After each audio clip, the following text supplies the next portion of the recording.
everyone. As you can see, there's a lot of problems that the country is facing as of this moment. None of One of this is the inequality present in each community that I will tackle and discuss today. Inequality affects how you see those who are around you and your level of happiness. People in less equal societies like others are less likely to say that they are happy or they are solved on what they have. Social inequality also is an area within areas that focuses on the distribution of goods and burdens in a society. A good can be, for example, income, education, employment, while the example of burden are substance abuse, criminality, and marginalization. Social inequality measures disparities in actual and in potential future outcomes. Social inequality has also become a huge burden, and it affects all of us.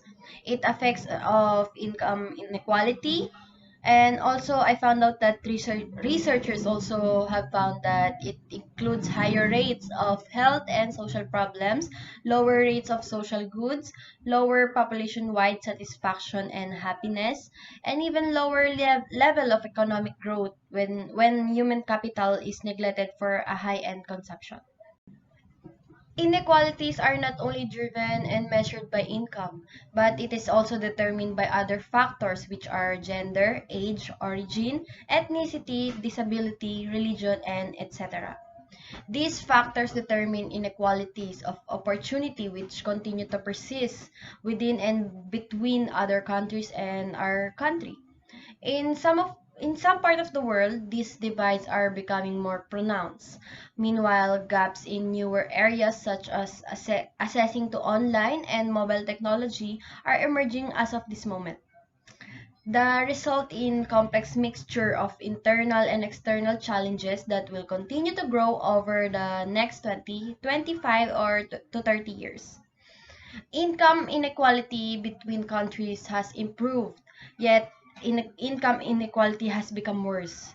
Today, almost 71% of the world's population that in a country where inequality has grown.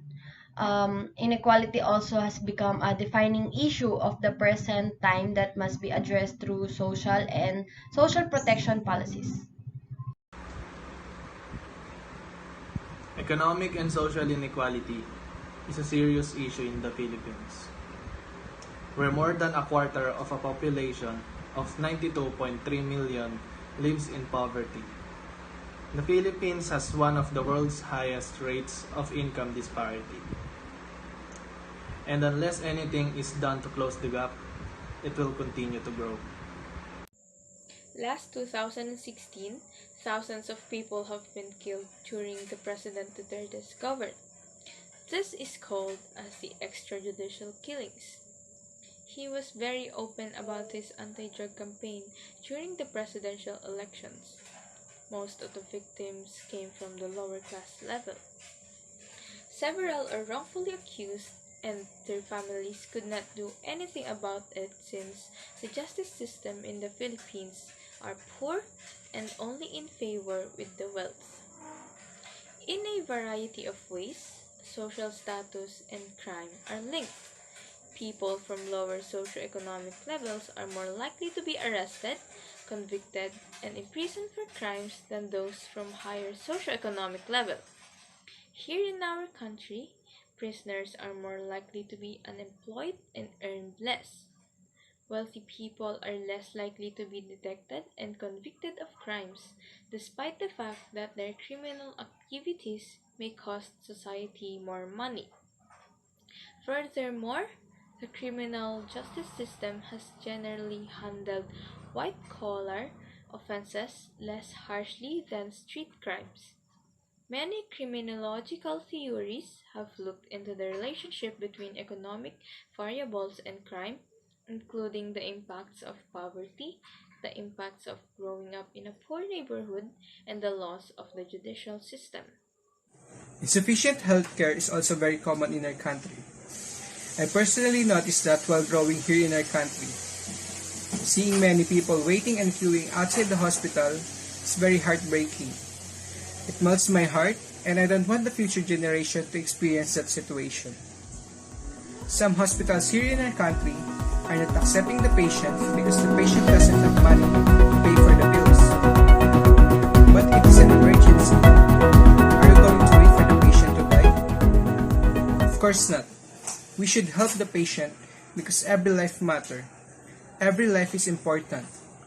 Can your conscience handle seeing a patient die without doing anything? If you can do that, I don't even know if you are still a human. That's why I have a solution to that problem. I encourage everyone to think wisely every day. Choose wisely in what you're going to eat and what your body receives every day for us to become healthy. I also encourage everyone to save extra money for us to have an emergency fund in time of emergency.